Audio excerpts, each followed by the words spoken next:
Eh! Ang asim.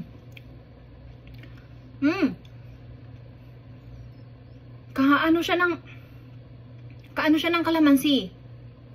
Yung kalamansi sa atin. Yun ang kalasa niya. Tapos,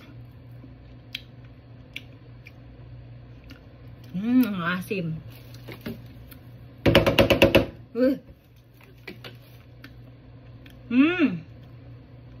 Try ka natin sa ano. Try ko sa ito. Tahin.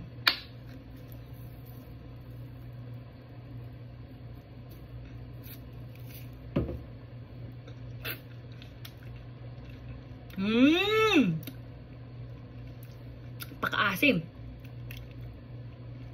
Ang dami din yung buto. Nakikita nyo yan, yung mga seeds na yan. Parang bawat ano, may ano siya, buto siya.